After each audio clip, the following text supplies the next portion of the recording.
Good evening. Hashtag my global family. This is Dre Abeita, coyote walking in this world and real life Eslata Pueblo superhero. Proud two-spirit indigenous warrior. Welcome to podcast episode 12, family.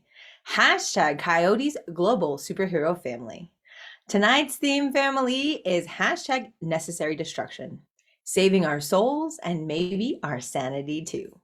And I have once again gathered my amazing siblings and also fellow superheroes from around the world to get a check-in, family. Let's go ahead and get started this evening with our opening prayer, and then we're going to go ahead and start with introductions.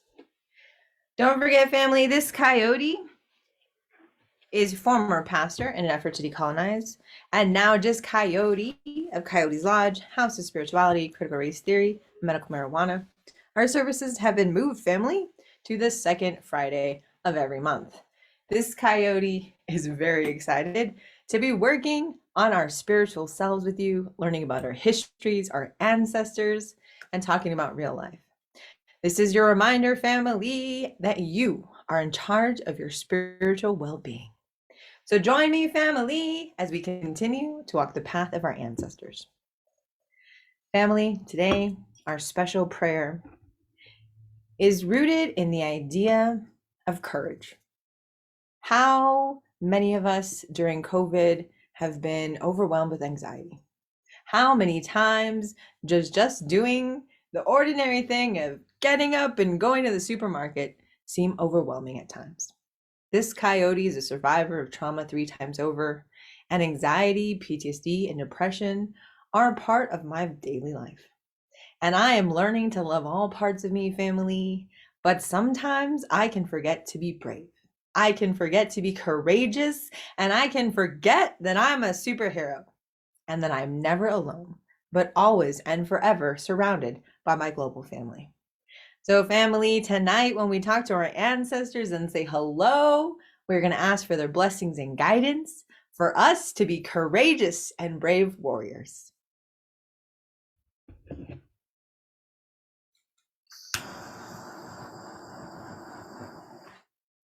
Gammy, it's your favorite trickster coyote grandchild. I love you, Gammy, and you were a warrior. You went through this world and you took no crap from anyone. You advocated for your family and you fought for justice in a world of discrimination that could not accept a strong-willed, brilliant Native American warrior. You were our matriarch, you were loving, you were also the person that had the big spoon. Believe me, family, if you did wrong, you were hiding from Gammy when she was wielding her greatest weapon.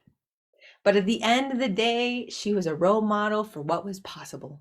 That we could be brave, that we could be courageous, and that we could fight against this world that did not accept us as we were. So Gammy, send your blessings, send your courage to all of our families from around the world. Send them to our mothers and our fathers, our youth, our siblings, so we remember who we are. And we remember to be brave and courageous, especially when it counts most. Thank you, Gammy, and may you rest in peace. I'm sure she's enjoying all of our tricks, family. And Papa, my Papa family, was everything kindness and love. Papa, just like Gammy was the one who did discipline, we would go for you when we were scared or we needed someone to listen to our woes.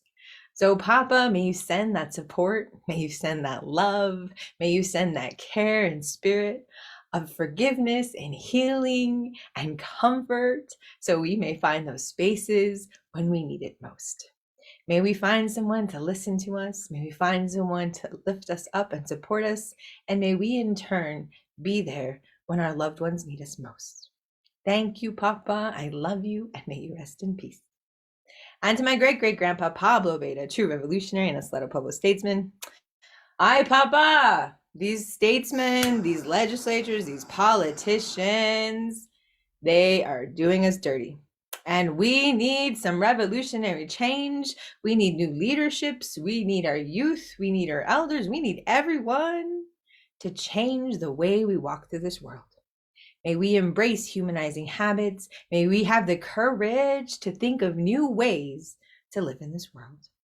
To all of our ancestors, gammies, cousins, papas, and all who have gone before us, those who are blood and those who we have adopted, who have treated us with love, dignity, and respect, send us your blessings as your modern warriors, your children, grandchildren, and great-grandchildren still here on this earth. We are doing honor to your name, and we ask for your blessings and guidance.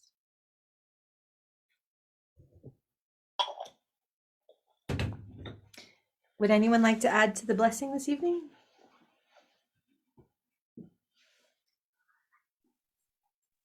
No, you're good. That was We're going to go complete. ahead. Thank you, sis. Thank you, sis. We are going to go ahead and get started, family. So just a reminder, this is podcast episode 12, hashtag necessary destruction. Saving our sanity. Oh, sorry, family. I can't see my own PowerPoint. Saving our souls and maybe our sanity too. I am here with my amazing siblings. Who would like to be the first one to introduce themselves tonight? Yeah, I'll go. Hi, everybody. This is Rijasoa Andriamanana, or Rija, and I am in Madagascar, from Madagascar, my hometown. Um, I am a graduate from the University of New Mexico, where I met Andrea, who is the host today. And I love this podcast because I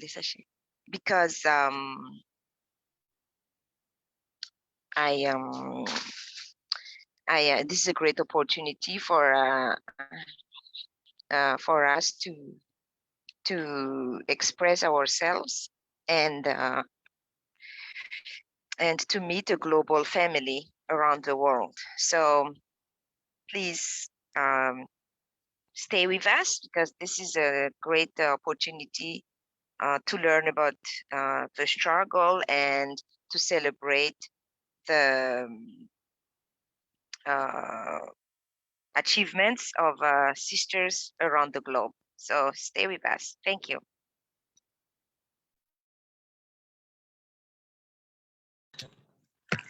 Can you go next? Absolutely. Hello, everyone. My name is Liah N. I'm from Indonesia. I'm currently teaching at a local university, Islamic university in my hometown. And I graduated from the University of New Mexico in 2017, majoring in educational psychology, which is relevant to my expertise right now. I studied at the University of New Mexico with the support of Fulbright scholarship, and I've been working closely with lots of Fulbrighters, Indonesian Fulbrighters especially, ever since. And if one of you is Fulbrighter, please, I will be more than happy to kind of getting to know you. So we can reach out, I'm sure, through DMs maybe to Andrea. Since I don't really have a social media account, just because of personal preference. And I think I can say that I'm a regular in this podcast, and I've been sharing a lot of my, experiences as a woman academia in Indonesia and a scholarship seeker abroad. And I'm looking forward to, kind of hearing the same, I guess, energy from everyone in this podcast. And this is actually one of the reasons why I think this podcast is a great platform, because I personally can meet lots of, like-minded people, which, I have to say, boost my motivation to keep moving forward. And so I hope it does the same to you. So please stay tuned with us, and I hope you enjoy this podcast. Thank you. Hello, my name is Karlene Anderson. I reside in Albuquerque, New Mexico. I graduated from UNM with a major in sociology and minor in psychology in 2018. And I'm currently a master's student for social work at the University, the New Mexico Highlands University. I'm happy to be here, and I'm very honored that I get to share this space with wonderful people. Thank you. I am so honored that I met all these amazing women because they are powerhouses, family. And that's how we're going to change this world. You know, this coyote's on a mission from my ancestors, and I'm either going to be president of the United States or emperor, empress of the Americas by the time I'm 64, depending on our dystopian future, family. So let's go ahead and try to make the best of it, do some change. I'm saying, literally, those of us who are students of history, this is the exact time that everything changes, family. When you're looking around the globe, there are empires falling and there are new regimes rising on every continent in this country. Of this world. So I'm asking, family, why can't we do things differently? Why must we stay and do the same thing over and over again? And that again brings us to our theme of necessary destruction. Let me go back, family. Going back to our theme of necessary destruction. So as we're going through our podcast, we try to reflect on our theme. And this week we actually added a specific segment so we can talk about it in more detail. But dear audience, I want to ask you, literally as an activist, this is how I get people to think differently about the world. What do you need to destroy around you? And I'm asking you to think of destruction not as a negative thing, not as something to be feared, but I'm asking you to think, what in your life, what around you, what in our institutions, what policies, what practices, what status quo, ridiculous things have we been doing as a human society that need to be destroyed? And I say that with passion because I am tired of our people dying. I'm tired of our people facing the same racism, bias, bigotry over and over again, generation after generation, and empty promises of this society somehow finding modernity as this fix-all for our problems. Because colorblind ideology was violent to people of color. The idea of meritocracy is violent to people who are not born privileged with class and who cannot afford to purchase educations and other life-saving necessities, especially during COVID. So I'm asking us, family, as our amazing superheroes on this podcast reflect on what they do destroy already in their lives or what they can look forward to destroying in the future. Maybe that is how we save our souls. Maybe that is how we save our sanity.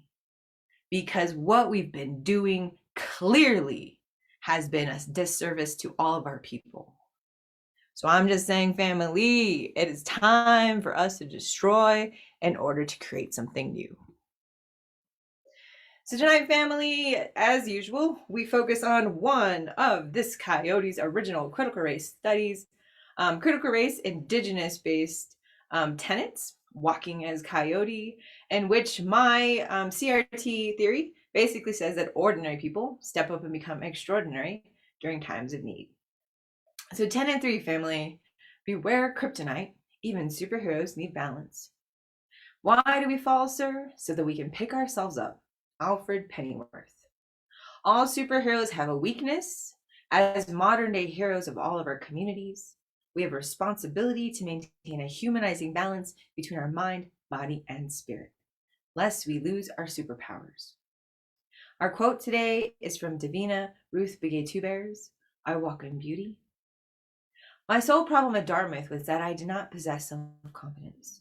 I often looked down on myself, thinking I wasn't good enough, smart enough, sophisticated, or rich enough, whatever. It took time for me to rise above my self-defeating attitude. And I'm asking you, family, that identity, the idea of how we see ourselves and in those spaces, that is part of our balance. So I'm asking you, family, in Davina's quote, Her experience at Dartmouth, I could relate to because I too attended there. And it was a hugely white institution, a hugely classist institution. And it was dehumanizing, and it was intimidating, and it was culture shock. And you did not feel as if you belonged because every facet of that institution screamed at you that you were not supposed to be there. We were reminded when we were walking around, when we got stares, when frat boys would come out with their Indian canes. So I'm asking you, family, again, in this time of COVID that is now our new reality and part of our daily lives, what do we need to destroy in order to save our souls? Our first segment, family, is our hashtag superhero check-in. We do a high and low, family, which we call the battle of the week, and our hashtag superhero moment. Who would like to go ahead and get us started? I'll go.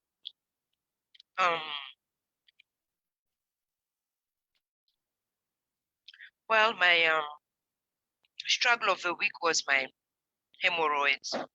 Like I was in pain, in excruciating pain. That at some point you realize that even the smallest thing that you take for granted when it is absent and hurts you, is very important. You would think that you can just go to the bathroom whenever you want, but there are people like me. I've cried, I struggled before I can poop. Imagine that. Like, imagine, sis, if you want to go to the bathroom or everybody else, you just walk in, right? And do your business and leave. But imagine you have to cry. And at some point, I had to put some medicine so that it can go out.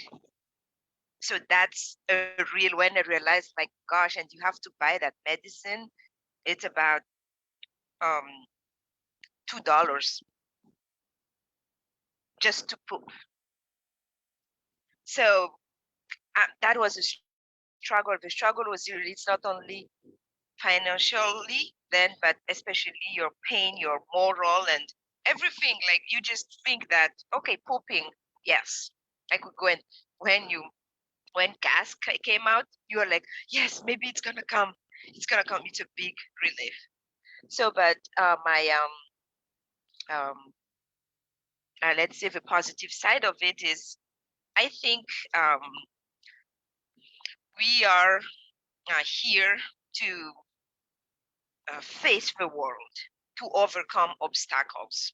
You should not be stuck whatever happens. So I think I just face the difficulties. I just like, okay, when I'm sick, I accept it, but as soon as I get better, I move on.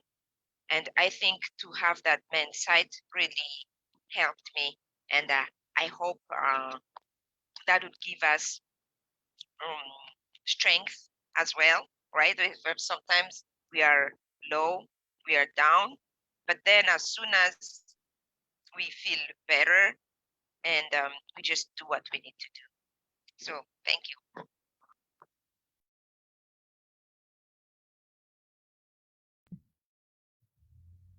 Thank you so much, sis. Just a reminder, audience, we are now going through our superhero check-in, which our amazing Coyote siblings go through their reflections over the last 2 weeks, and they talk about their battle of the week and their triumph. So it's a high and a low. Who would like to go next?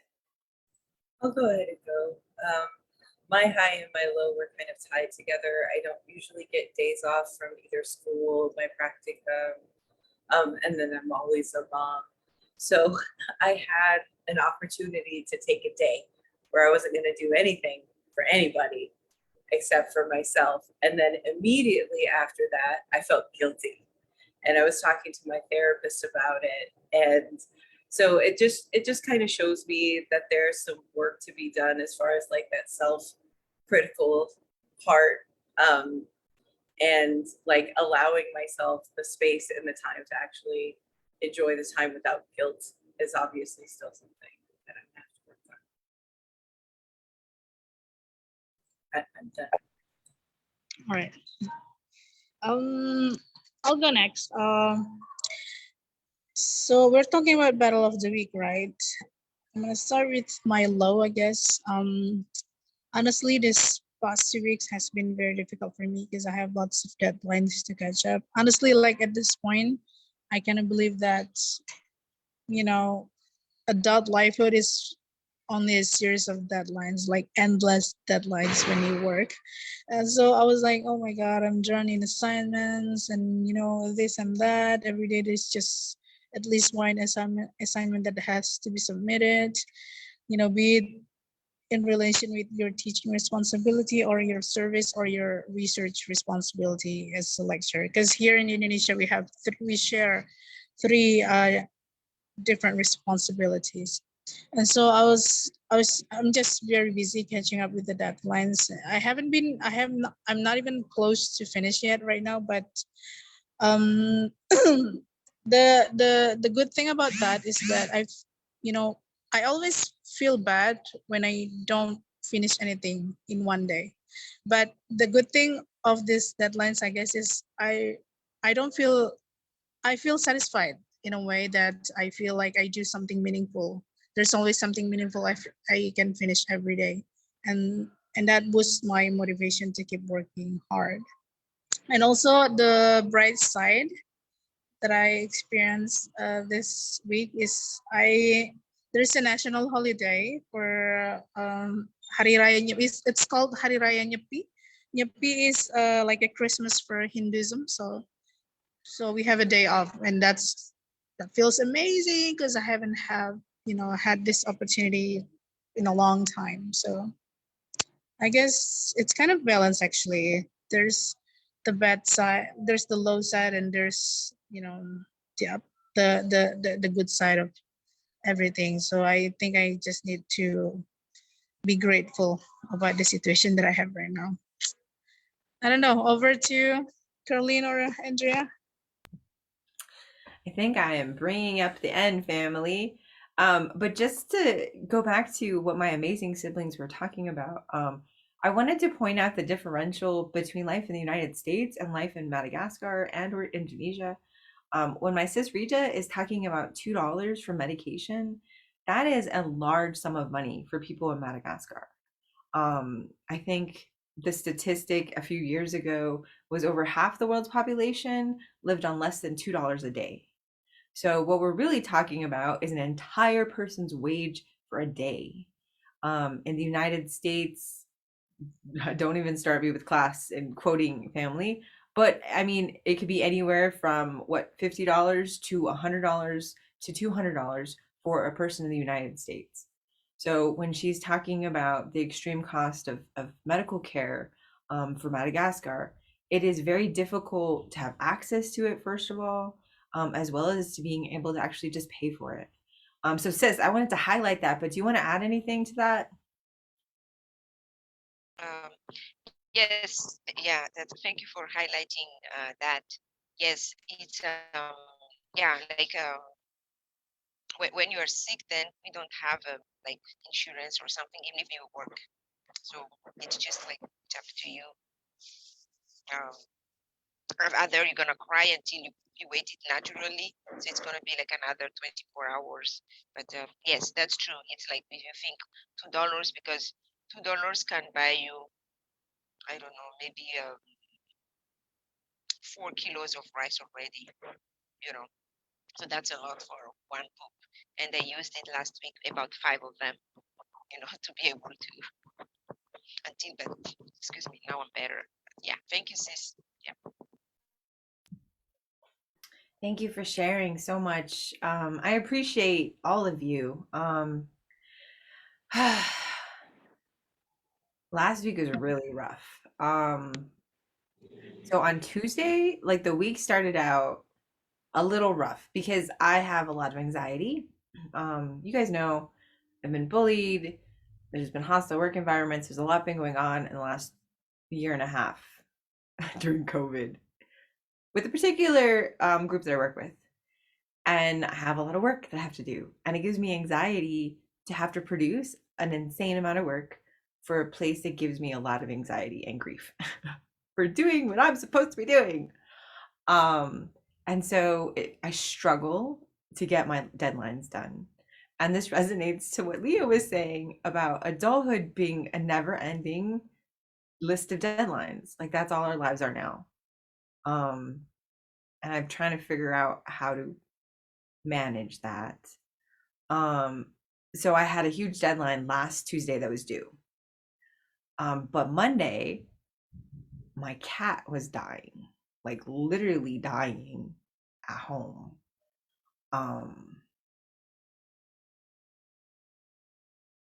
She was old. She was 15 years old. And she was my grandma's cat. And I love this cat. She was a stinker, you guys. She was a cantankerous old lady, and she was horrible. But I loved her to death. To pieces. I loved her to pieces. So I'm finishing work on Friday or Monday. And she snuck into the bedroom, and she's not supposed to be in the bedroom. And she crawls into a pile of laundry. And I pick her up and I put her outside the door. And I'm like, you know, bad kitty, because she's not supposed to be there.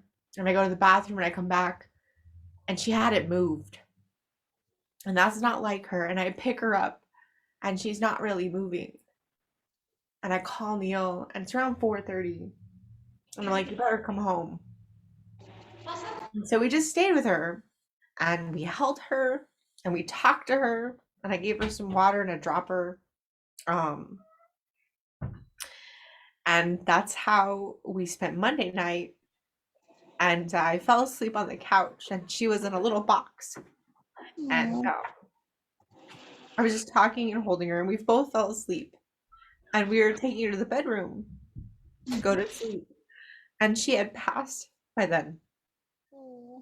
Sorry. And that was my Monday. And Tuesday morning we woke up and we went to my mom's and we had a funeral and a ceremony. And then I had that damn deadline. And I was like, nope, not happening. And I cleaned my house because at home, when someone dies, you clean and you pray and you feed and you be with family. And that's what we did. She was sick for a long time. So my house was messed. There was a lot of waste that I had to clean up from different places and throw a lot of stuff away. And then Wednesday, I just shut down and cleaned Tuesday and Wednesday.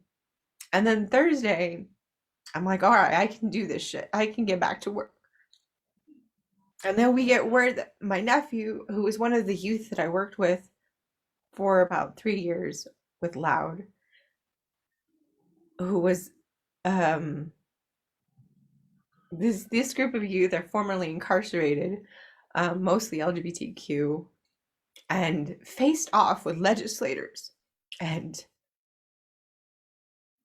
literally would tell people about their own experiences and how the laws that they were passing were dehumanizing and changed what happened in New Mexico. Literally had a say in the probation agreement that came out a couple years ago. And he passed at 22. And I can't help but think how race and class had everything to do with his life's chances. And how many more kids who are brilliant we're going to lose.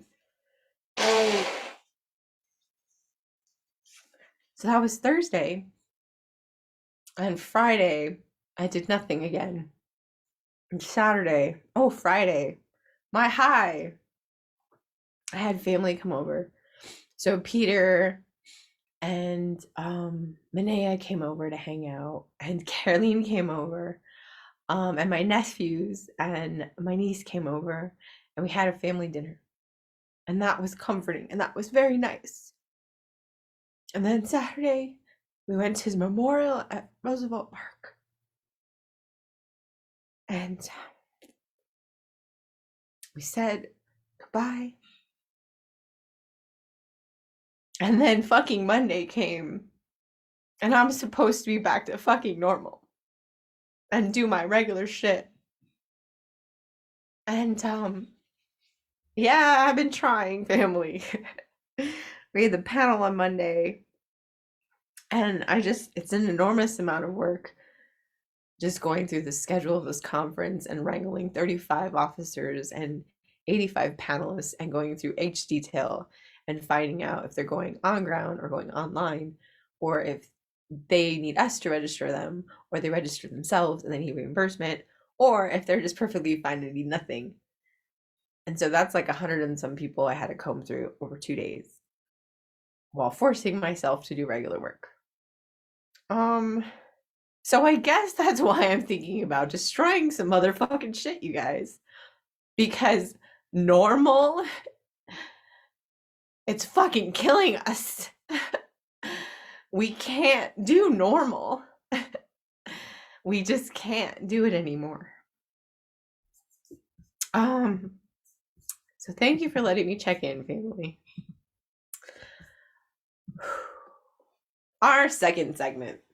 So this week, family, we are adding a brand new segment, and it is where we reflect specifically on the theme. Because this guy already realized we kept having a theme, family, but we didn't have an actual time to reflect specifically on it. So during this segment, we are going to reflect on our theme of #necessary destruction, saving our souls, and maybe our sanity too. So, my dear siblings, what do we think that we need to destroy? Who would like to go first? I'll go. I'll go because go ahead. can I go because I'm gonna step out after because I have to go to class. I'm gonna teach. Sorry, Liah. You're fine. Can I go, Liah? Of course, yeah, go ahead. Sure. Yes. I think I just wrote something about this, like about money. I think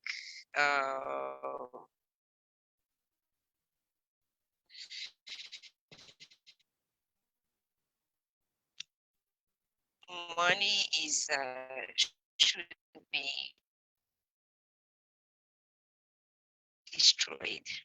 Like in my time ago, we used the system of farm produces from my farm, and if you know how to wave a basket, you'll give me some basket, so that we have something, and then there's no currency then. I mean the actual money, so that you just live and depending on each other.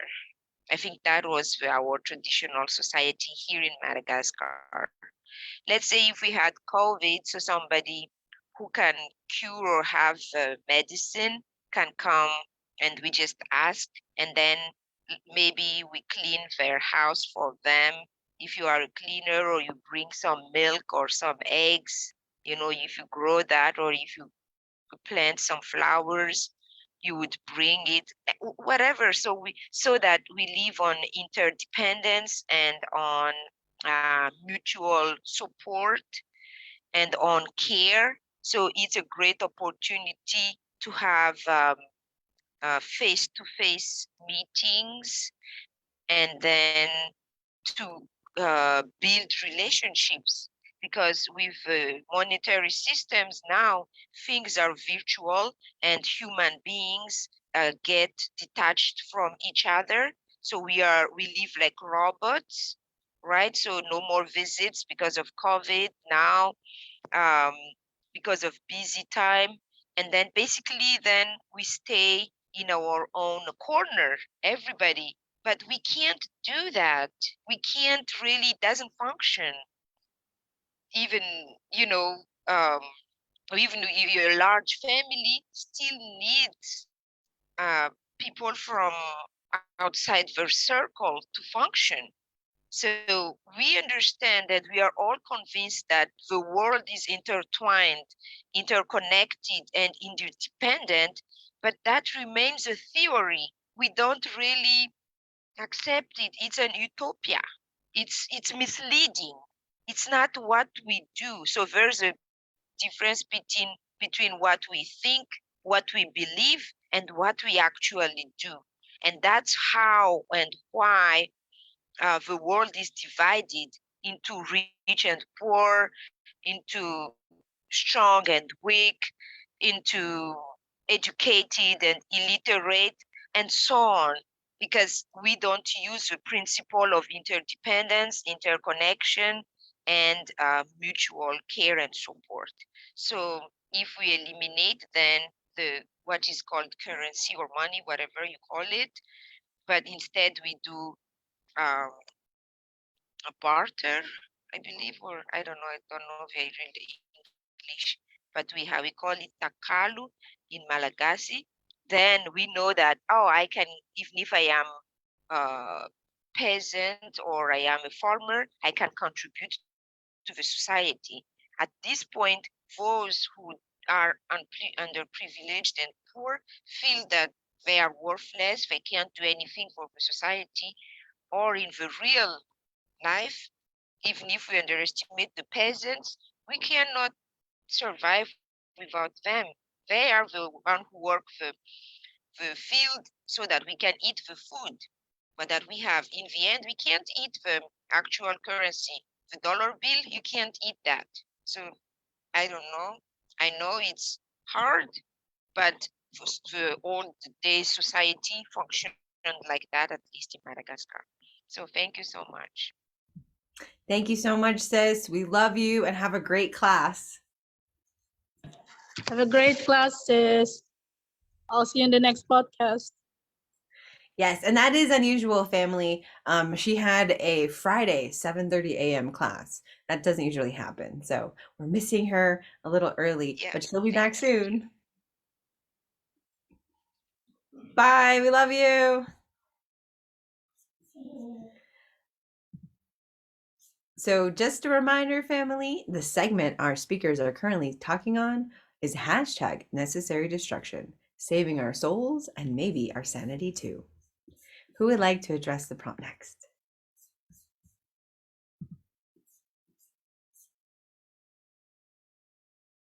Okay, I'll go next. So I thought of two things. One, like a interpersonal thing.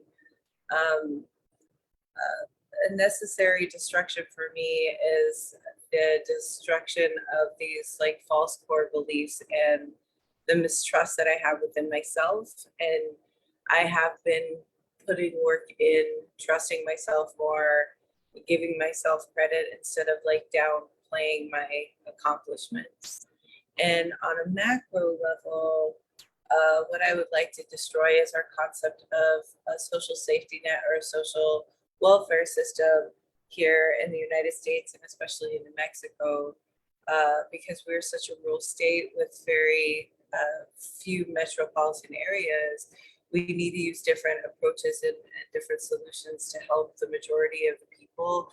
So for me, I would like a social safety net or a social welfare system that is basically from cradle to grave. We're going to take care of you no matter who you are or what's going on with you. We're going to make sure you have the accommodations and services that you need, and the support you need, because in this finance capitalistic society that where we have our, our economy is boom and bust, the most vulnerable of our populations are always going to be the ones that suffer. Thank you. So it's my turn. Okay.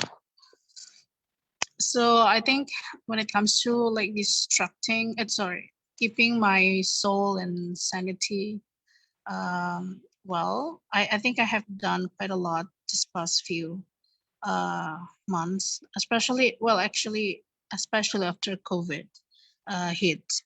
But I think one of the most standout from all of these experiences is that my biggest struggle, at least in the academic setting, is that how a lot of women academia does not have quite a positive self-concept about themselves, and I think it's problematic. And I I had conversations with lots of, you know, female colleagues here in my campus, and I found out that, you know, well, first, a lot of these people do not really have the courage to pursue their education in, you know, in a higher level, like let's say PhD program. Well, I'm working on my PhD program right now, but a lot of my colleagues of the same age, of the same position, of the same responsibility, have to let go their dream of pursuing PhD education because their husbands, it's, I don't know, it might sound very controversial to a lot of Americans, but well, it's controversial to me too. But a lot of these husbands do not approve of their, you know, wife going to, you know, somewhere, you know, someplace different where they have to be separated because their wife is continuing their education to PhD level. And I think it's, what? So you're gonna give up your dreams just because you want to make your husband happy? And a lot of times the answer is yes. You know, we're just women. I was like, oh my God, you know, you're always gonna be woman for the rest of your life. Why do you, you know, why do you not think about this before you get married? I mean, it's, for me, it's very detrimental because, you know, as women we have the power to educate our children, right? And by having the highest possible education level that you can have, you're basically like upgrading your, you know, the quality of your children.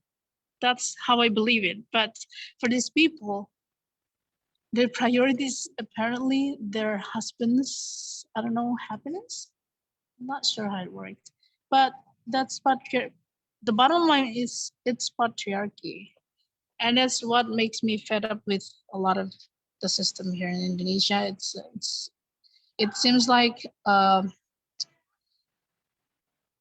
it makes more sense for a lot of people for male academia to pursue to move somewhere far away from home to continue their education to the highest, you know, well, PhD level, for example, while it's not very, while at the same time, it's understandable for some women to give up their dreams of pursuing PhD because they're married, because their husband does not approve of that.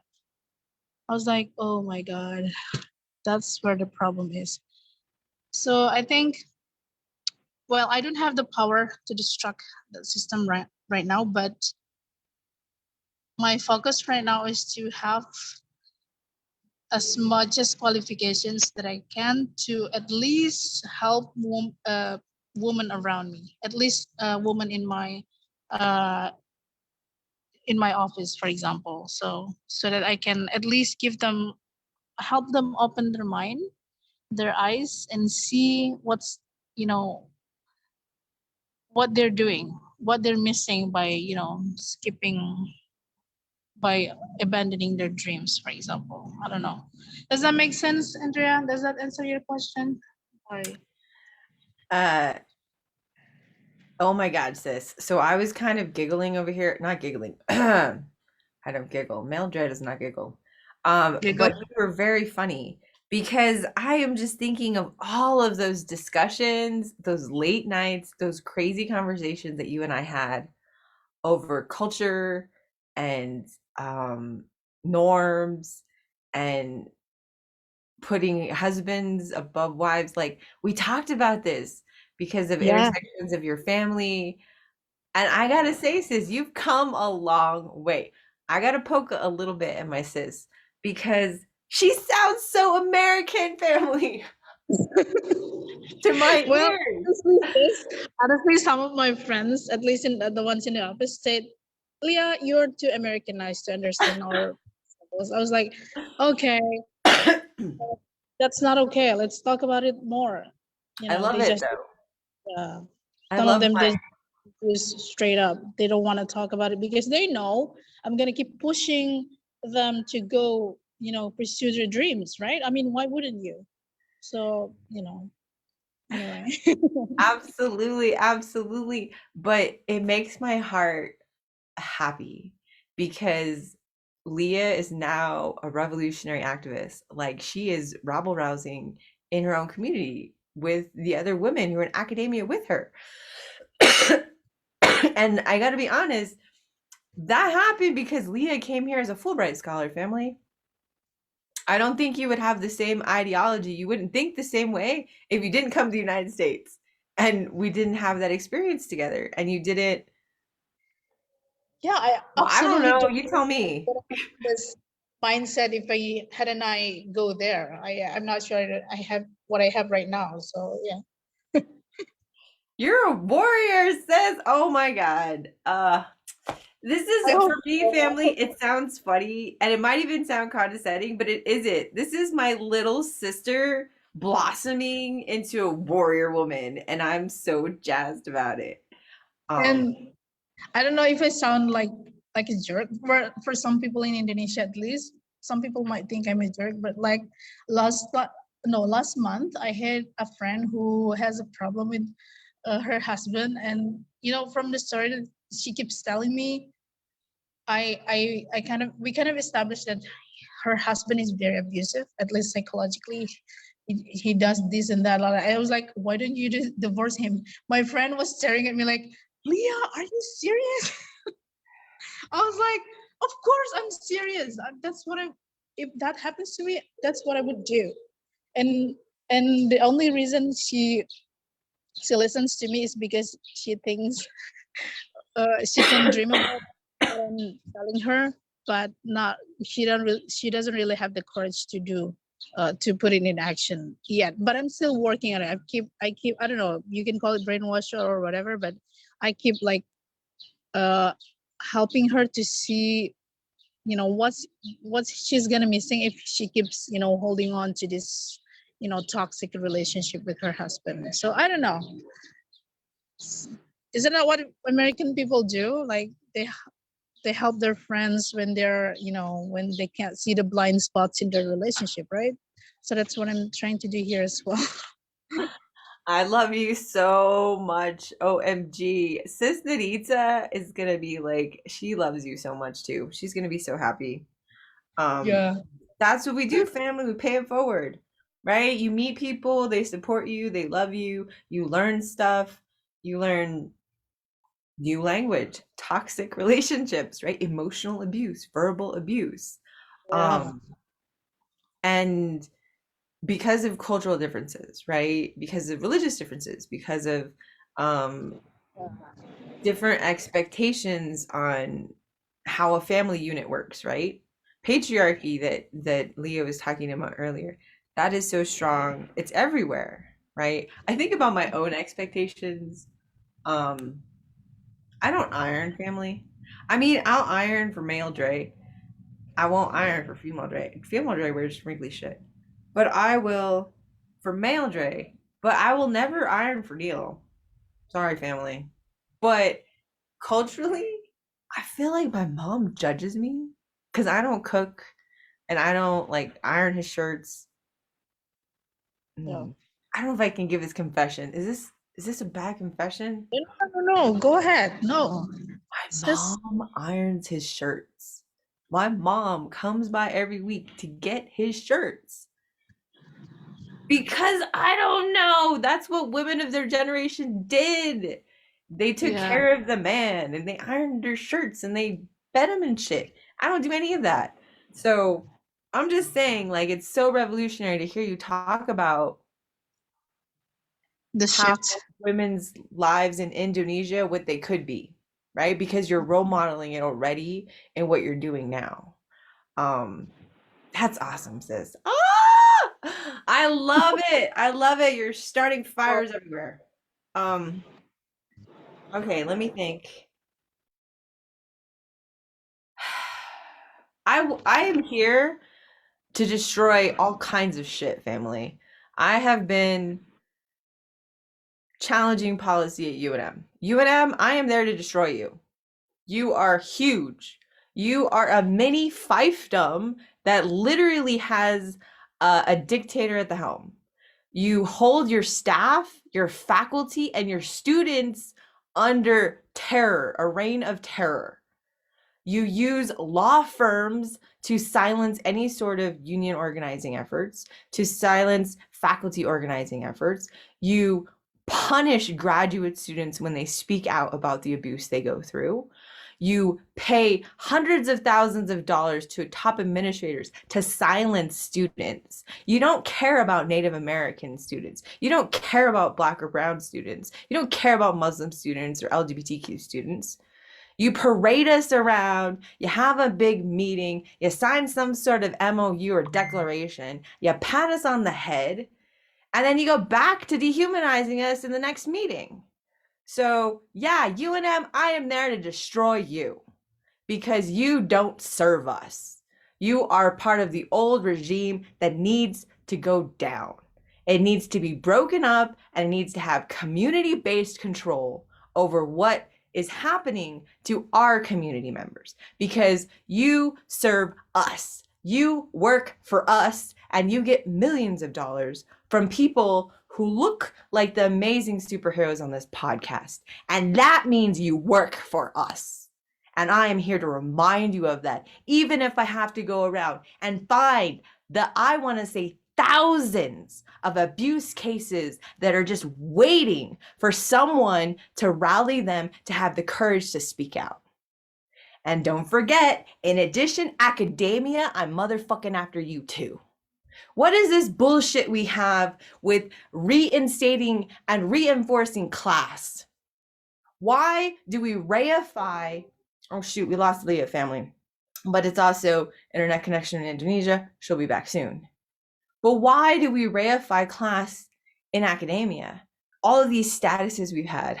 I just spent hours editing whether they were associates or assistants or lecturers or what their status was. Because guess what? The organization that I am part of pays you differently on that. If you're a professor, if you're visiting, if you're a member, if you're not a member, heaven forbid we actually have a discount for community people. Heaven forbid we actually have an undergraduate rate because, oh my gosh, what if some poor undergraduate wants to come to our conference, but guess what? Finds out there's no space for them. There's not even a place for them to fucking register. So I'm telling you, academia, it costs over $2,000. I probably spend more around $3,000 because I also usually pay for the room and help supplement other people who can't pay for food.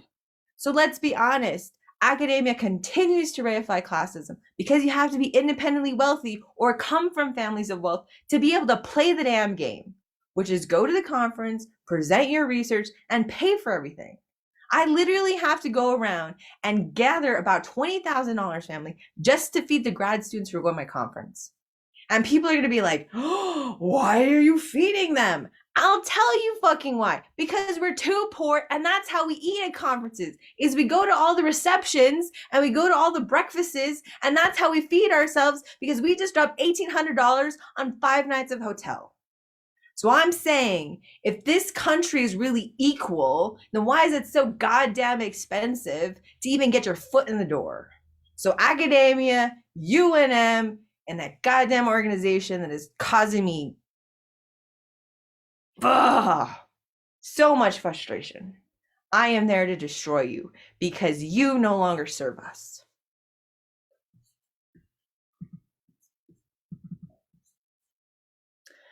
Our next segment, family, is hashtag positionality matters, digging into intersectionality. During this segment, we talk about one aspect of our lives and how it affected our lived experiences. Tagging it to you. Now it's a duo, family. Oh my goodness. Intersectionality. Well, I don't remember what I talked about last time because this is a recurring segment, right? You can talk about anything each time. Like it can change every time. So it's positionality. It can be anything. Positionality, intersectionality, same thing. But it could be anything. Like you could talk about class this week and race next week and language next week. Like it is whatever affected you, sis. Okay. Well, I think what constantly is on my mind and what constantly affects me is because I am part of the disability community, and I constantly think about how we tie people's worth to what they can produce instead of saying there's an intrinsic worth of all people, regardless of what they can and cannot produce. Iya benar. That's all I was going to say. I'm sorry. That's okay, Liah. You are up, and we're talking about positionality. So one aspect. I mean, if you're available, do you need a break for a minute? I actually have some students waiting for me. If that's okay, can I have like 5 minutes? Yeah, no problem, sis. Come back whenever you can. We love you. Love you. Oh, positionality, family. I am going to go back to class. I cannot iterate enough how many times it has saved my ass that I have my mom and my partner to pay my bills when I am unable to. Again, family, I'm a grad student. A grad student at UNM full-time makes $14,000 a year. I make a living by cobbling together adjunct classes at anywhere from $1,800 to $2,400 for 16 weeks. So that means I make around $22,000 on a good year. So I'm just asking, family, I literally couldn't do any of this if I wasn't subsidized. And how often that's inherited in our country. Literally, wealth is inherited. We know this, family. All the sociology shows us this. And it has to do with race, and it has to do with preserving social class. That is what social class systems are designed to do, is reproduce themselves. But how this country mystifies class, like it doesn't exist, like it's not important, while reifying the ridiculously gluttonously wealthy. Right? Like those are our superstars. Trump was our superhero, right? The guy who went from you're fired to running the country. So we reify people who were wealthy, but if you're poor, we pretend it's your fault. So I'm just saying, family, there are too many instances in my life where things could have gone really wrong if I didn't have security of wealth. And that's not fair. And I don't know what to do with it. I can't do anything with it. I just want us to acknowledge it. And for you to acknowledge, if you were born in a position of not having security or wealth, it is not your fault that you did not miraculously get that, three-bedroom house and car and vacation home and all that jazz. Because the American dream was always false. It was never real. So we didn't fail. All we did was reproduce the same class that always existed. And for communities of color and poor white communities, if you were poor, you were always going to stay poor. So generation after generation just kind of stayed poor unless they benefited from the housing investment after World War II. So, yeah, I'm just saying, family, wealth saves, but it's not equally distributed and it's never fair. So why do we keep pretending that it's our fault or that you're evil if you're poor? All right, that's my 2 cents for today on that one. Let's go to the next segment, family. So, next segment, going backwards. Privilege saves. The lived experiences of educational warriors matter. So during this segment, family, we talk about an aspect of our privilege. What would you guys like to reflect on today? I guess there's, I'm always going to talk about I am light skinned, and I do have that privilege. I also, my mom, I grew up kind of like mid class, not like lower middle class, but like kind of mid class. So my mom is retired and she can help me out. And then also, I think a big important one too, as far as one of my privileges, is that I have an unseen disability. So, that's a privilege within itself, because nobody's going to discount my intelligence or discount my worth because I'm not visibly disabled.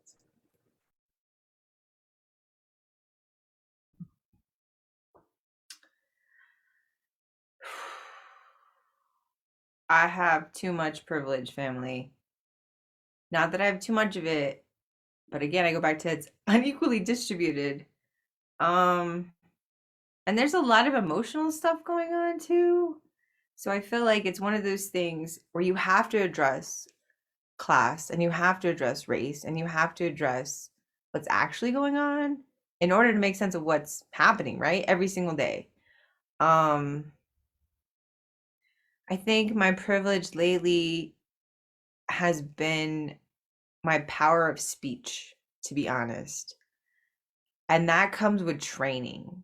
Like a lot of people meet me and they're like, "Oh my God, you're such a great speaker." Or you're so eloquent or whatever. But it's not natural. None of this is natural. I was created. I was trained by a lot of people. Like I've been doing speech and debate since I was a sophomore. Um, and I've gone through a lot of trauma and fought a lot of deans and professors. So I'm not I don't have a fear of it. I didn't come, I guess that's one of my privileges. I did not come with that filter, family. There's no power in this verse that has control over me. Not my parents, not my partner, not my gammy, no one. No one can ever control me. So I guess that's an inherent privilege as part of my force of personality has been allowing me to use it as a tool. But the privilege really is when you walk around the world and you look at other people and you're like, oh my God, they're this, that, or the other. You have to realize there's a lot that goes behind that you have to pay for that. Like you have to get trained. You have to, when Dre shows up, there's makeup, there's hair, there is my education, there's the years of research I've had, there's all the conference stuff. I have to pay for all of that. My family had to pay for all of that. So when you look at my resume and it's 7 pages long and ridiculous, I bought that. I bought a lot of that. Not the scholarship, you have to do the work, but in order to present in all those places, you have to pay and show up. And you have to pay the yearly dues in order to be a member. And in order to get accepted to the conferences. No one will ever say this, but yeah, it helps to be a member. So I'm just saying, family, again, how much of our world is bought and how much of what we admiring has also been paid for. So what does that mean then? I'm just saying it's not bad. It's just like, again, looking at the Olympians on the screen, you have to be very wealthy to be an Olympian because you have to train. So yes, I admire them greatly and it does not diminish their work at all. But again, we have to realize some people can be Olympic stars and some communities will never have that dream fulfilled. I think Leah's still talking to her student. So let's go ahead and zip to the next one. The next one, family, is hashtag whiteness. Hashtag Dear White Family, loving critical reflections from your friendly neighborhood and global superhero coyote family. So family, in this segment, we directly talk to our white family and we ask them either with a direct appeal or some sort of critical reflection that we like to impart with them. I guess I'm going up. I didn't really have anything prepared, but I just want to stay on message and just say, dear white family, please get comfortable with uncomfortability because there's no way we're going to get through getting rid of this white supremacy power structure that we have in place unless y'all deal with that uncomfortability and go and move through it. So thank you. Dear white family, we have a lot of work to do, but it's gonna be okay. I'm just asking you, can you please, every single month, right? Not even every single week, not even every single day, but every single month, can you do one mindful action that's going to help us dismantle this white supremacist, colonial, slave, literally built upon slavery society that we have right now, right? It's not equitable and it's not serving us. I'm pretty sure you're not completely happy with your whiteness. Let's be honest. Let's literally be honest, family. Are you? Are you really happy with whiteness? Are you really proud to be that white person? Or do you think you can reclaim a more humanizing identity and actually figure out where your ancestors were from and reclaim those roots? I'm just saying, there literally is not such a thing as a white person.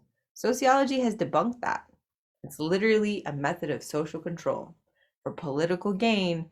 So certain groups can literally marginalize and weaponize themselves against communities of color and other vulnerable populations. So I'm saying, family, one thing a month and rehumanize your identity by dealing with your whiteness. We can do it, family. I know we can do it. All right, let's go ahead and check in with our next segment. Woo, this goes fast when there's two of us. Segment 6, family. We are reflecting upon the tenet for this week, which is in order to keep our superpowers, we must maintain a humanizing balance between our minds, bodies, and spirits. So during this segment, family, we talk about whether or not we've been balanced. What do you think, Karlene? Have you been balanced lately? No, I have not been balanced. I created this cute little thing based off of some of my research for ADD, like a menu of physical things, like mental or physical things that I could do for myself every day. And I could make it like a menu, but of course I haven't done any of that because midterms are coming up. Some group projects got started late, and now we're going to be pushed to the wall to get everything done. My anxiety is high. And then also there's just a lot of different stuff that I keep making lists for the day and keep having to push stuff back. So no, I would not say that I have the balance, but I do want to start working on getting on my elliptical or doing at least a 5-minute meditation, something every day of the week, something small and actionable that I can do. Besides, I still am going to therapy. I see a therapist on a weekly basis, but I do need to add a physical component to the balance. And then hopefully I will also eventually one day get diagnosed with ADHD, so I can have medication that can help me keep everything up. Thank you. Oh, I hope you do get that diagnosis soon. That's so important. I don't know. I don't know if it's gonna happen. Like I was on a wait list for 2 months, and then the lady just was like, "Oh, we just denied it. We just reject you. We don't have room anymore." So now I have to start the process all over again with somebody else. It's very frustrating. That's horrible. I'm so sorry. That is so frustrating. Yeah, Oh my it goodness. is. No, of course not, family. I don't have balance. I never do. I mean, I did for like one day this week, I think. I am okay. So my routine is I get up between 5 o'clock and 6 o'clock, and then I do dishes. I make Neil a shake. I make myself a shake, and then I prep, like, put makeup on and stuff for yoga. And then I try to shoot yoga between 7 and 7:30. And then I'm done with prayer and yoga by 8:39, honestly. And then my cardio takes 3 miles. It takes about an hour and 10 to 20. But that time, I'm not done till like 11, family. And then I have my yoga. So I have I'm sorry, family, you're cute yoga. The yoga I do with you is the cute yoga. It's not incredibly difficult, right? It's the chair yoga for elders. It's meant to stretch out, but it's not calorie burning. And then the beginner floor yoga, they're quick 20-minute ones. So they're not that advanced. So I try to stack a regular yoga on that. And then Neil and I added lifting 3 times a week. So I work out a lot, probably like 3 hours a day. So I'm trying to schedule that in, which is important to me, and I'm not compromising on this, family. It's just what I do. With 6 hours of paperwork and 2 hours of vlogging, because that's what I do every day. I'm trying to work 8 hours plus my 3 hours of cardio. And then we do a lot of chores and stuff. So I'm pretty much busy all the time. And then I do like panels or events or podcasts. I mean, the podcast every 2 weeks, but I do regular panels like every week, basically. I'm doing something. Cool. So it's a lot, family. I'm going back to that adulting. Like my bestie and I were having this conversation, like there's gonna be this magic moment that we become adults, right? Like it's gonna be this job or this moment, the schedule or something. And it's like, Deadline. no, it's like this is it now. Like this is our lives. This is what we do. I vlog every day. That's what I do for the rest of my life. So how do we still pay our bills? Don't go crazy. Still figure out how to work out every once in a while. Still find time for our family and friends. I don't know yet, family, but I'm working on it, is what I'm saying. Liah, we're talking about our balance between our minds, bodies, and spirits. How are you doing? Are you balanced? Oh yeah. I hope so.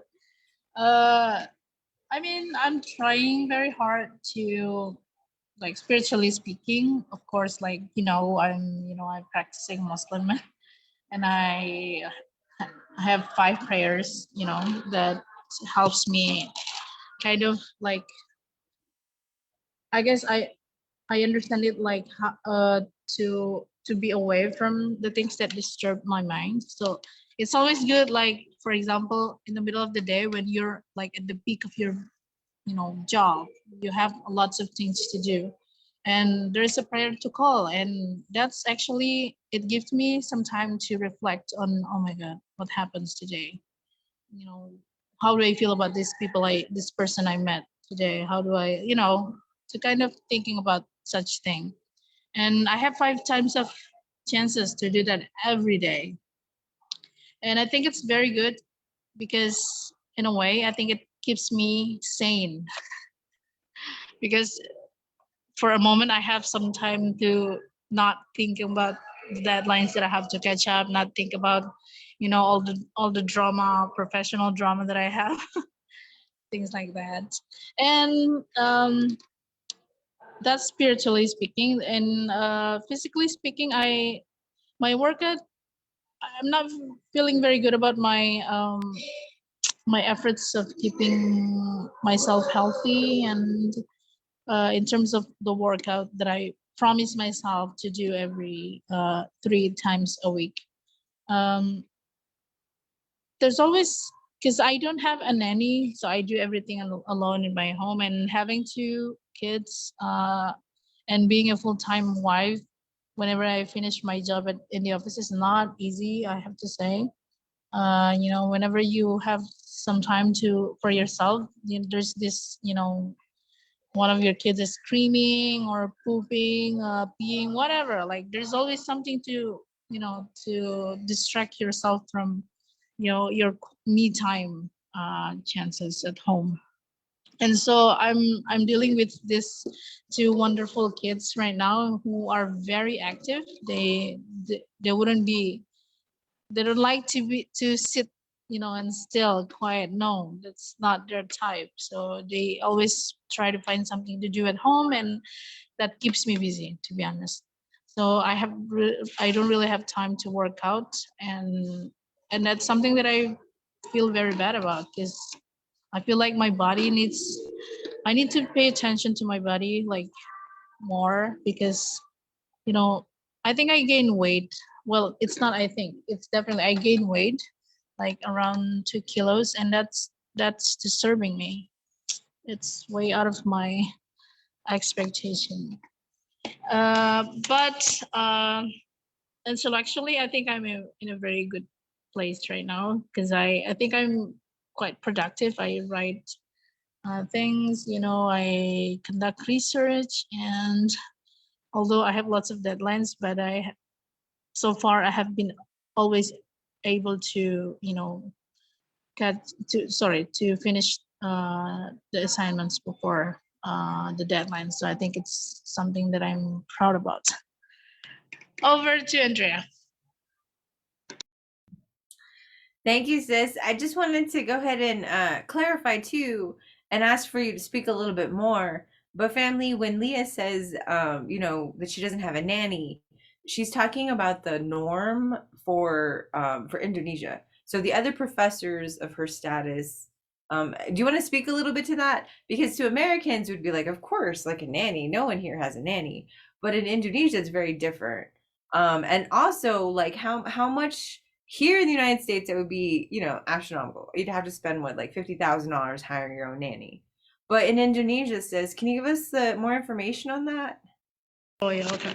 So if you're a full-time wife, I mean, we don't really say work, but like if you are working like me, I'm a full-time lecturer at the university that I work at, and after I finish my role every day as as a lecturer, I usually come home and do the house chores like myself.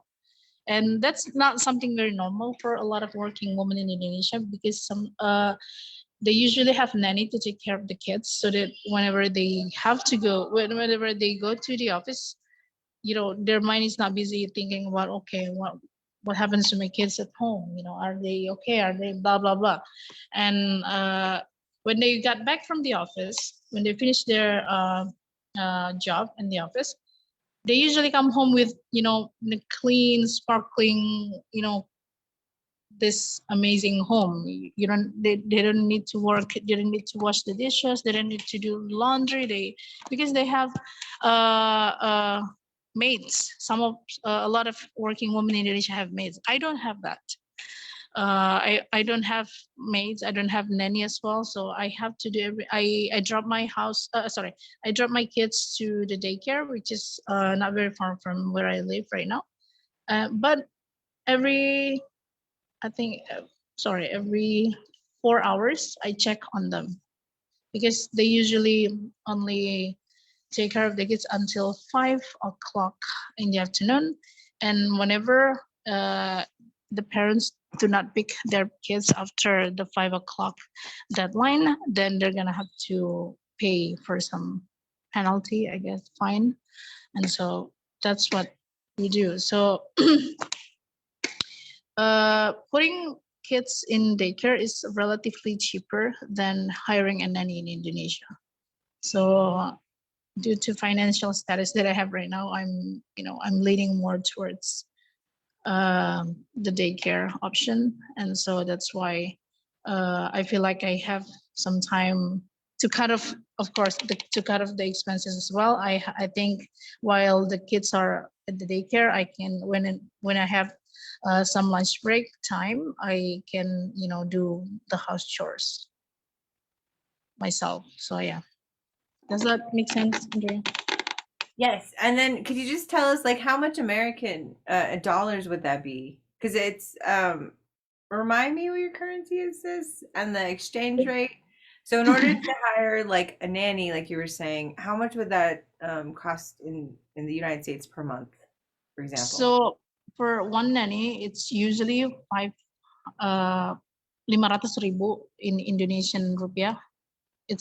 Our currency is rupiah. It's around hold on, so $1 in Indonesian rupiah is 14,000 rupiah. So 500,000 rupiah would be around $35 or so for one kid. And so I have 2 kids, so that will be around 1 million in Indonesian rupiah. But it's just too much for me. In the daycare, it's only like 800,000 for 2 kids, right? So I can save up like 200,000, which is around 20. Yeah, which is around $20. And that means a lot to me. $20 is like, oh, you can afford like a bag of rice with $200, $20. So it's always a calculation because the money is tight. So you have to always make, you have to always take decisions that are financially friendly for your family, and that's what I have been doing since I got married. Wow. Thank you, sis, so much. But think about that, my amazing, my counterparts in the United States. So a lot of times, yes, we have poverty all over the United States. We have disparity here. But when we think about our poverty and we compare it to the rest of the world, it's hugely different. So imagine hiring a full-time nanny for $35 a month, right? That doesn't seem very much. I did a Starbucks run and it was definitely more than $35. So I'm just asking, family, how do we do some things differently in this world? Because your life chances, depending on where you're born, are vastly different. And we've made promises to future generation and to our kids. And this coyote has 28 nieces and nephews around the world waiting for us to create the change that they need right now. I'm saying, let's get to work, family. Liah, before we go with our conclusion, we did already also cover Dear White Family. Did you have a message for our white family this week? Oh yeah, definitely. Since I'm going to be, well, inshallah, in next year maybe, at the latest, I will be an international student somewhere, either in Australia or in Europe or America. So hopefully, please pray for me, guys. I'm working on it. But since I will be meeting lots of white people, I think it's important for me to say this message. So, dear white family, please, please, please. It's always the same, actually. Please step out of your culture a little bit and see the beauty of other people's culture.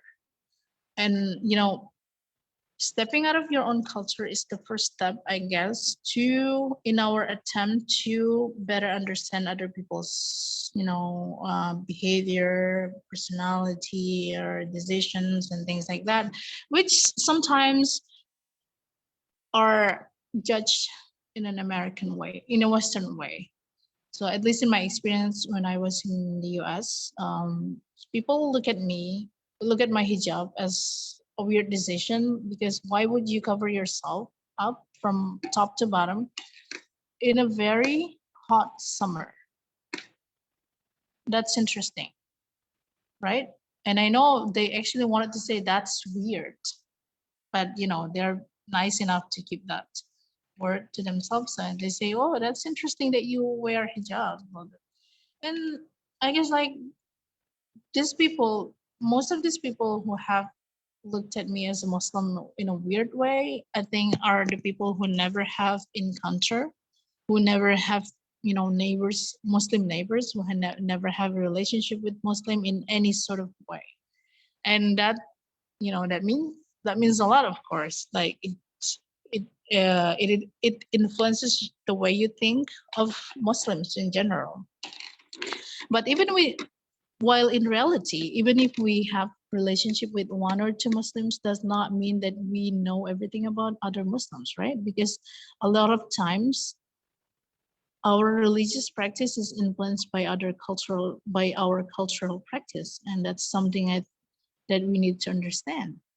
And so it would be very nice if we do the same thing to you. We learn about your language. We learn about your tradition. We go to your country and we pick up your accent.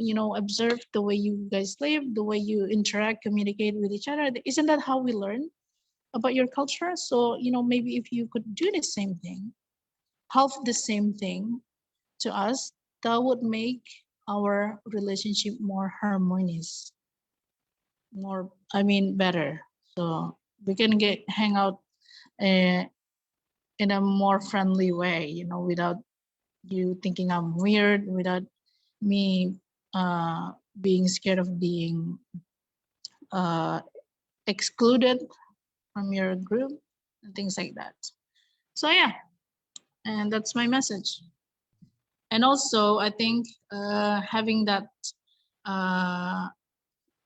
being very open-minded about other people's cultures can also help invite more people to your home country. Like in US, for example, a lot of Muslim, you know, are are getting scared of going to your country because they afraid of, you know, prejudice, racism, and things like that, which, to be honest, is kind of very obvious in the US, right?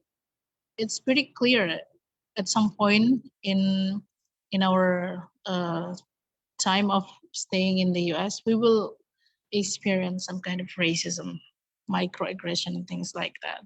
So it scares people away, and that's, I think, uh, that's not very good for your country, because, you know, imagine how many geniuses will be scared to come to your country, and that's not uh, what makes I think what makes America great in the first place is the diversity itself, right? So if it scares you, then there's no point of thinking that US is a great country. So I guess that's it. Now Thank you over so much. to Oh, sorry, sis, we actually already went. Sorry, we went through a couple when you were with your students. Uh, dear family, we are on now segment number 7, which is our pitch of the week, which each of our amazing superheroes goes over either a certain charity, a certain project, or something in the community they'd like to highlight.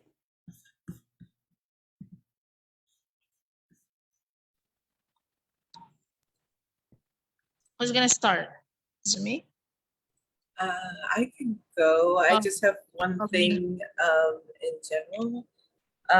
The 41st annual conference for social workers is happening the 23rd through the 25th at Sandia Casino and online as well. You know, we will be requiring masks. And if you want to find out more information, you can go to the National Association of Social Work in Mexico chapter. Cool, nice. Okay. Is it me now? Yes. Okay. My pitch of the week would be, you know, for everyone to please help in the book literacy project that I have. Honestly, I've been struggling financially right now. And so the number of books that I distributed is reduced because I have to make some kind of adjustment to the money that I have. But it's still going. And I promise I'm gonna keep going. And a lot of the kids who have, you know, access to this book have expressed their, you know, gratefulness, because otherwise they wouldn't have access to, you know, even public library here. So Indonesian public library is not like American public library, for those of you who don't know, because sometimes the only public library available in one district is like, I don't know, 10 villages away from your village, and so that makes it difficult for small children to access them, because due to, you know, because they don't maybe have um, the money to pay for the transportation cost, as well as, honestly, some of these kids are working in the family farm, and or helping their parents, maybe selling stuff in their home, and that's how they make money. And so going, you know, spending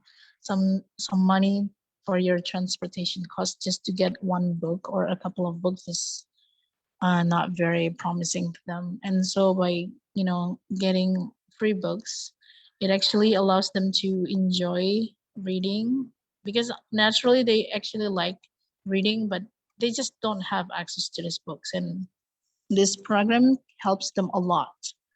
And you know, the influence of reading, uh, likes to read, can have on little kids. It, you know, helps expand their horizon, and also that's how reading is how we learn about the world that is not around us. So that's how we learn about Western world, Chinese world, and whatever you might think about. So it's very helpful for them. So if you would like to donate by any means, you can do what you can have. That's great. Please reach out to Andrea. We're gonna arrange, maybe, right, Andrea? We're gonna arrange a way to make the books or the funding that you donate to reach Indonesia. And also, I'm planning on establishing a thrift shop specializing in selling baby clothes and small kids clothes. So if you have um baby clothes in your home that maybe your kids have grown out of them, so you can donate them to Andrea, and we're also gonna arrange a way to ship the clothes here, and which takes a lot of money. So maybe do not limit yourself $1,000. to, yeah, do not limit yourself to donating clothes, but maybe we also accept money donation. Thank you. Thank you so much to my amazing siblings for sharing their lives with us. My pitch of the week, and also, real quick, family, before I do my pitch of the week, caveat on Leah's pitches. At this time, I currently have 5 giant containers of baby clothes in my garage. The problem, family, is shipping it to actual Indonesia. So it is around $1,000 to ship roughly 100 pounds to Indonesia. And that is freight, and that could take weeks to months for it to get there. So, dear family, my sis Leah works incredibly hard serving her community, being a revolutionary, inspiring women and girls in Indonesia, giving free books from her own money. And that's what her literacy project is about. So, we need your help, family. And this coyote would be forever grateful if anyone has connections to international shipping, if anyone has any ideas on donating. But really, we are talking about several $1,000s in shipping costs that we would need every year to be covered in order to make her dream of a thrift store, by using, sustainable clothing that's been donated from the United States and shipping it into Indonesia. And so, family, if you have any ideas on the shipping, I would greatly appreciate it. In addition, Leah, what my question for you would be, so what she's been doing, family, is when times were, not COVID, and there was a little bit more income to go around, she would buy books and distribute them in the communities and hold reading events. They loved it, absolutely. She also was able to get donations secured through an American organization, and she did book distribution that way as well. So, Yeah. family, what we really need is a monthly goal. So let's see if we can have a monthly donation goal. So Leah, what do you think? How much do you think we would need from our global family every single month, to send to you to buy an adequate amount of books? How much do you think that would be? Well, honestly, it's however, however amount that you can guys give, but like, for estimation, so I normally distributed. I bought used books because it's cheaper, and I get, because it's cheaper, I get to buy more books so that more kids can have that, right?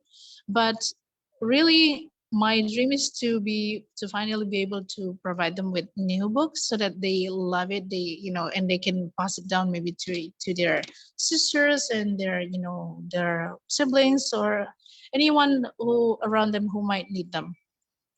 But at this point, I only spend around $35 every month to buy the books.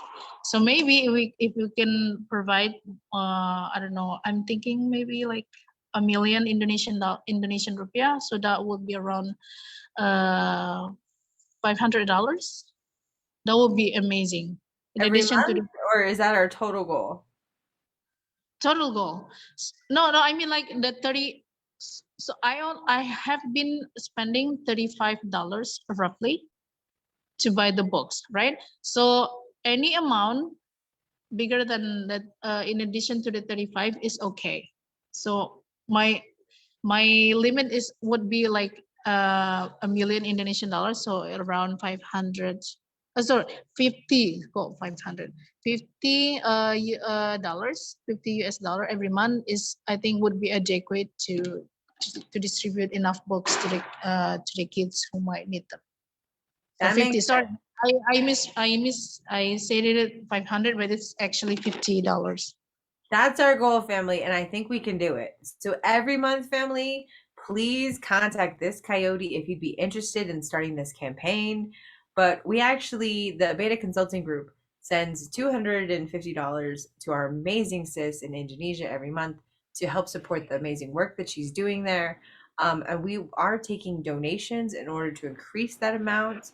The work that we're doing in these communities, family, is literally life-saving. She's changing lives for all of the youth there with the literacy projects, as well as inspiring her fellow female academics.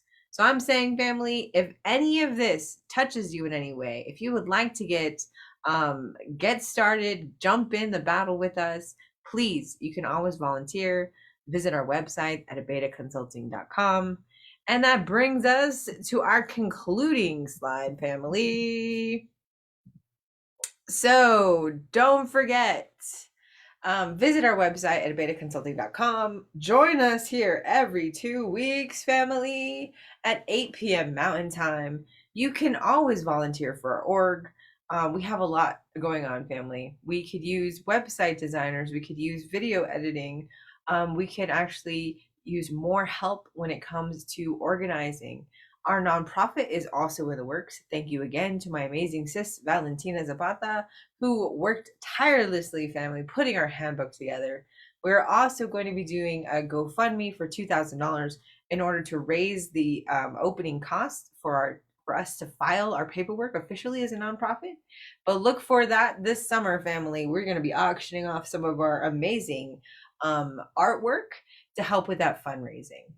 Also, family, don't forget to follow us on social media. Dr. Rijasoa Andriamanana, hashtag Dr. Rija. And she is at Rijasoa Manana on Facebook. Don't forget to follow this coyote, real life athletic published superhero. I am currently on 7 social media platforms, family, at Dre Abeita, on Facebook, Twitter, TikTok, LinkedIn, YouTube, Instagram, and Clubhouse. And I hit 20,000, family, on Valentine's Day. I look forward to continuing to grow my global family. And our amazing sis, Karlene Anderson, hashtag social worker rockstar. She's on social media, family, Casey Anderson on Twitter. And again, family, for safety and security reasons and personal preference, Liah is not on social media. But if you would like to contact her directly, go ahead and direct message me, and I will go ahead and make sure that connection happens. Thank you again for an amazing episode. Again, family, this was episode 12 of this coyote's amazing global family of superheroes. We appreciate you. We love you. And please join us again sometime soon.